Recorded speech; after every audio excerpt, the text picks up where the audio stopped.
Bienvenue à notre assemblée ordinaire du mois de janvier 2021. Bonsoir. Je vous remercie chacune et chacun d'entre vous de se joindre à nous pour cette première séance du Conseil municipal. Point d'ordre, Madame la mairesse. Point d'ordre. Nous sommes d'ordre. Nous sommes le point 1. L'ouverture a été faite. Oui. Et il n'y a pas le point d'après tout de suite, c'est ordre du jour. C'est l'ouverture de la séance, M. Benedetti. Elle a été ouverte. J'ai quelques éléments d'information importants à partager avec la population. Et par la suite, il n'y a pas de point marqué point d'information. La question se pose parce que, en tant que mairesse qui préside l'Assemblée, j'ai un mot à partager avec les citoyens. Non, là, si je comprends bien, vous voulez me museler, là? Parce que vous voulez vraiment que ça soit à la lettre. C'est l'impression que vous me donnez. Je vais poser la question au directeur général ainsi que la greffière. En fait, au niveau de la présidence d'Assemblée, donc vous maintenez le décorum, l'ordre, c'est comme mairesse, c'est le rôle qui est dévolu dans la loi. Donc, c'est à vous de voir si vous avez d'autres informations. Je ne sais pas, je ne connais pas la teneur des informations que vous voulez partager, donc c'est difficile pour moi de trancher. Je comprends que habituellement, votre mot d'accueil, vous le faites avant qu'on constate le quorum, mais il n'y a pas eu d'adoption de l'ordre du jour, donc comme tel, je ne peux pas dire vraiment que l'Assemblée est dédiée. Ce que je voulais vous mentionner, c'est dans le contexte actuel lié à la pandémie, comme vous le savez, souvent, le Conseil, on faisait les vœux du Nouvel An, les vœux de la mairesse au Centre socio-culturel. Vous comprendrez que cette année, on a dû l'annuler. Je pense que tout le monde s'attendait à ça. Aucunement, on pouvait avoir un événement qui aurait engendré un rassemblement.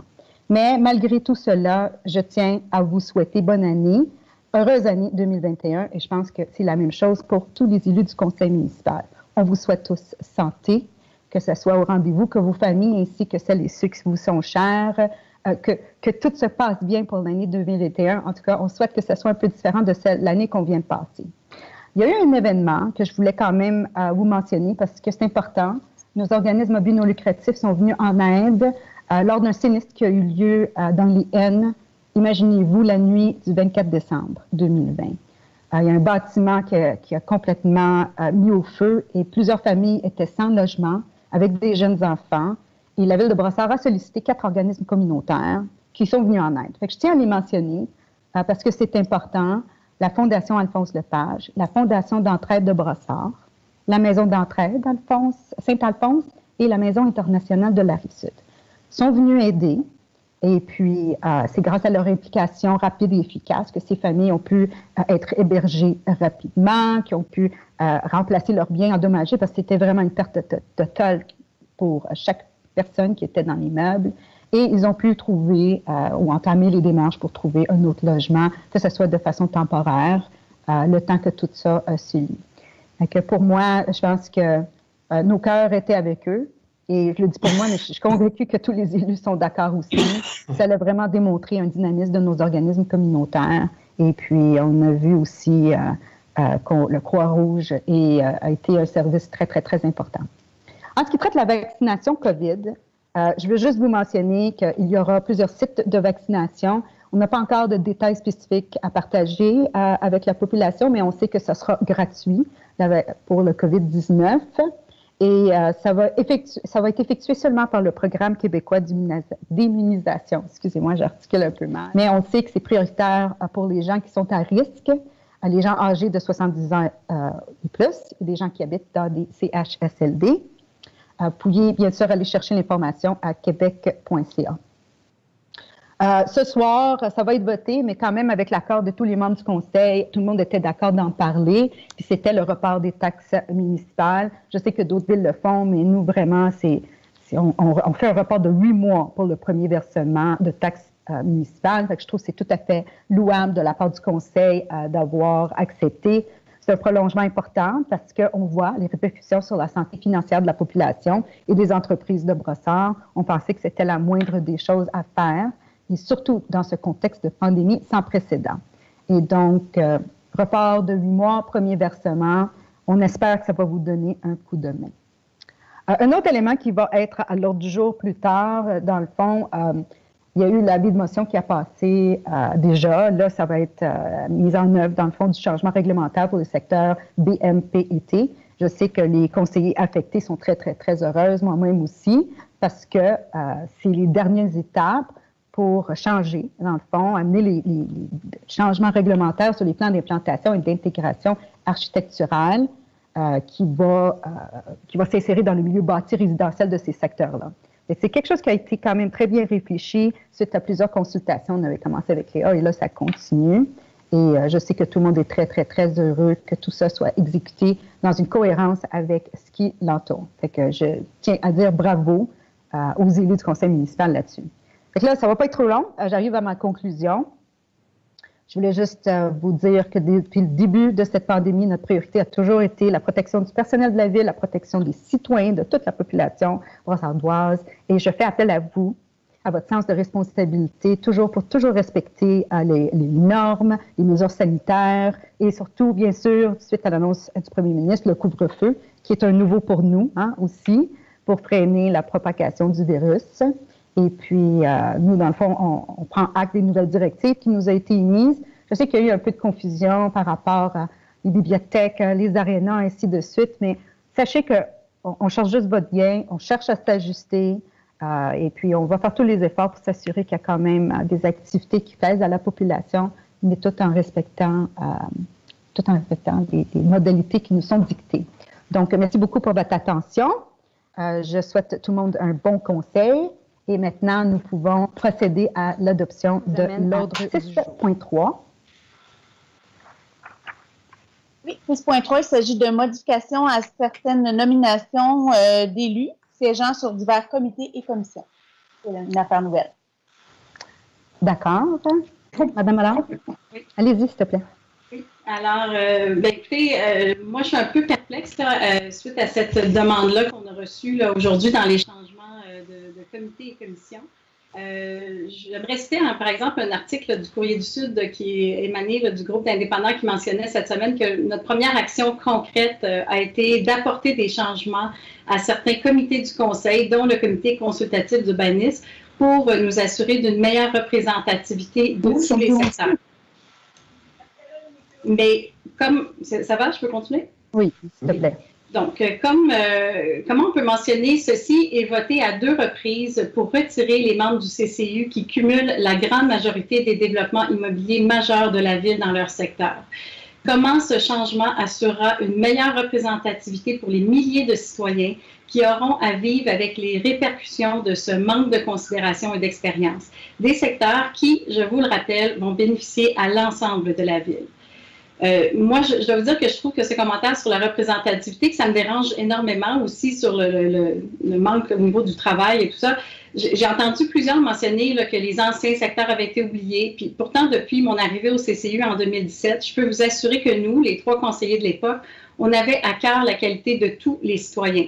Dès les premières rencontres, nous avions demandé qu'on commence les démarches pour faire des ajustements à la réglementation pour mieux encadrer le redéveloppement immobilier afin de préserver la nature et le caractère des plus anciens secteurs.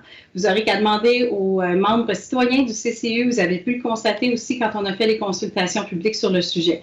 Alors, permettez-moi de douter de votre volonté de vouloir mieux représenter les citoyens. Moi, personnellement, je vois plus une façon de concentrer votre pouvoir en cette année électorale et d'y gagner au passage une augmentation de salaire. Je comprends donc que Brossard retourne à ses vieilles façons de faire qui sont loin des valeurs de Brossard Ensemble. Mais moi, personnellement, je préfère me concentrer sur l'avenir. Puis moi, l'avenir, c'est étroitement lié à l'environnement. Alors, comme je vais devoir quitter la Commission de l'environnement et du développement durable suite au vote de ce soir, j'aimerais profiter de mon temps de parole pour remercier les membres de la Commission avec qui j'ai eu le bonheur de travailler depuis plus de 3 ans. Malgré toute la pandémie qui a un peu compliqué les choses, on a quand même réussi à réaliser de nombreuses choses.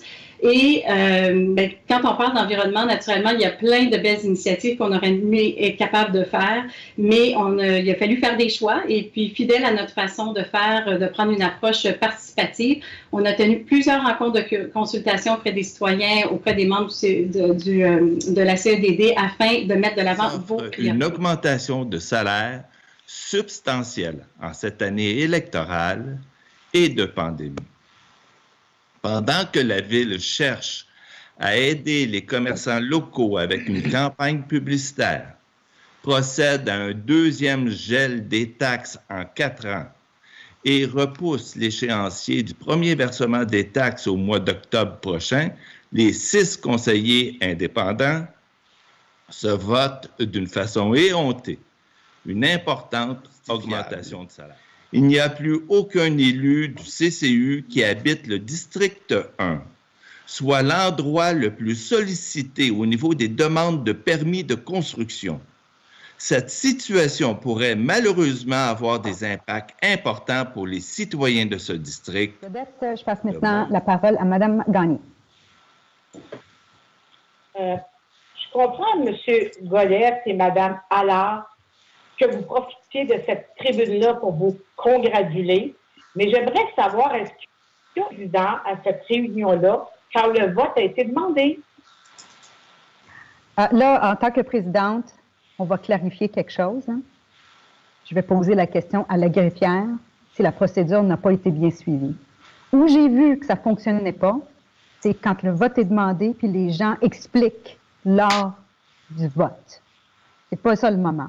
Mais d'avoir un débat sain pour tous les élus, pour moi, d'empêcher ça est antidémocratique.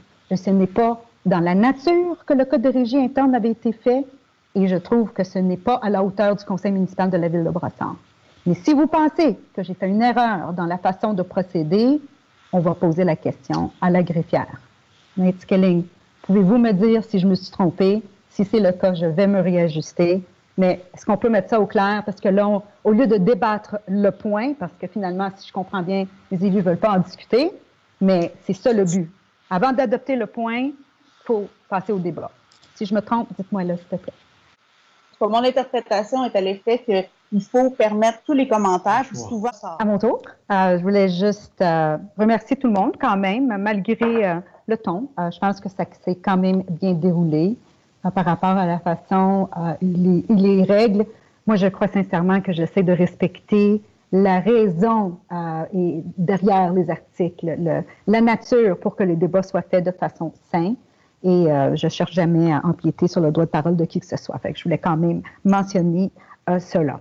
L'autre chose que je veux mentionner, c'est effectivement, en tant que mairesse, j'ai un droit de veto. Fait que je vais penser à ça fortement. Parce qu'à mon point de vue, si l'enjeu n'était pas financier pour certains, ben peut-être je veux vouloir vous donner l'opportunité de réfléchir et peut-être faire des changements si vous dites que ce n'est pas en lien avec le fait qu'on rentre dans une année électorale.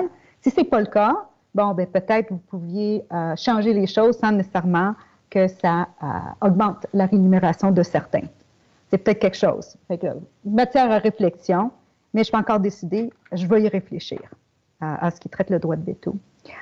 Pour les commentaires en lien avec le Maville, moi je pense que ça démontre un peu, encore une fois, pourquoi il y a eu dissolution du caucus. Au lieu de valider auprès de la population si c'est un enjeu que la mairesse ait un mot pour dire quoi que ce soit, là, c'est comme le nombre de pages, c'est des détails vraiment, c'est pas... les gens veulent savoir ce qui se passe et c'est un moyen par lequel j'informe les gens. Fait que finalement, c'est-tu vraiment en lien avec les calendriers de collecte ou le type d'attitude à lequel j'ai commencé à faire face qui m'a fait réaliser qu'il n'y avait pas d'esprit d'équipe et de respect et de cohésion. La réalité est que, puis je suis désolée de le dire, mais un petit peu de jalousie par rapport au fait qu'il y a un rôle spécifique pour la mairesse et certains n'ont jamais été capables de l'accepter. C'est ce que tout le monde est en train de voir. Les valeurs sont très différentes. Je ne cherche pas à outrepasser qui que ce soit, mais je cherche à assumer mon rôle. S'il y a des choses... Il y a 5 questions qui ont été... Le sujet de mes questions concerne le futur projet de construire un immeuble de 241 appartements sur Colombe. Premièrement, pourquoi les résidents du quartier n'ont pas été avisés plus tôt de la construction du bâtiment avant que la décision soit prise? Et deuxièmement, pourquoi avoir accepté la construction de l'immeuble qui est 2 fois plus gros que les 2 immeubles qui sont déjà là sur un espace restreint sur sa largeur? Et que je vous remercie, M. Carriero, pour votre question. Je le sais qu'il y a quand même eu beaucoup de discussions de la part des citoyens puis des réactions quant au projet. Mais comme j'avais mentionné avant, répondant aux questions, côté procédure et façon de faire, le projet ne nécessitait aucune modification à la réglementation d'urbanisme. Et donc, dans le sens de la loi là, sur l'aménagement, en tout cas, le Conseil n'était pas tenu de faire une présentation du projet. Mais on vous entend, on comprend la préoccupation, les citoyens veulent être tenus au courant de ce qui s'en vient, mais il faut que vous sachiez, tant qu'une demande n'est pas approuvée par le Conseil, ça demeure confidentiel. Les élus ne sont pas en mesure de parler de délibération, de discussion ou d'orientation en lien avec quoi que ce soit. Ils peuvent juste le faire au moment que c'est voté. C'est important que vous le sachiez, mais on vous entend. La demande, bien sûr, liée aux dérogations mineures de ce projet, bien, dans le fond, il y aurait un appel de commentaires, puis c'est tenu le 17 novembre au 8 décembre 2020. Excuse-moi si ce n'était pas clair comme réponse pour la première question.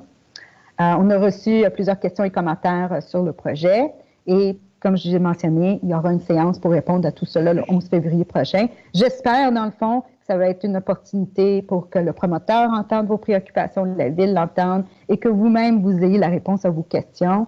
Et peut-être ça va aider à gérer un peu la suite. Okay? Le projet de construction avait été accepté et voté lors de l'Assemblée de décembre 2020. Je pense que c'était le 8 décembre. Ce projet était conforme à la réglementation de zonage. Je pense que c'est important. Ça a été quand même convenu de tenir, à la demande du conseiller du secteur, M. Godette a demandé qu'on fasse une séance d'information. De ce que j'ai compris, les membres du CCU ont accepté. Ça se peut que je me trompe, là, mais je vous dis juste que le conseil semble être d'accord qu'on tienne une séance d'information. La date a été fixée pour le 11 février prochain. Et c'est là, dans le fond, que les citoyens du secteur, en tout cas ceux qui se sentent concernés par le changement, vont être la bienvenue pour venir participer au webinaire. C'est dans ce format-là que ça va être fait. Et lors du webinaire, sachez aussi que le promoteur va être présent pour présenter son projet et répondre à des questions. Et l'administration sera là aussi pour répondre en toute transparence aux questions de manière détaillée, en espérant que ça va quand même rassurer les gens du projet qui s'en viennent. Alors, je donne avis de motion à l'effet que sera présenté pour adoption à une séance. Adopter le règlement REG 361-04, modifiant le règlement REG 361. De l'octroi de services professionnels pour l'élaboration d'un programme particulier d'urbanisme pour un centre-ville pour l'ARC relative à l'accessibilité au transport en commun pour les usagers de 65 ans et plus au RTL. La planification et la conception des parcs 2021. Report d'un versement d'échéance de taxes foncières pour l'année 2021. Très bien.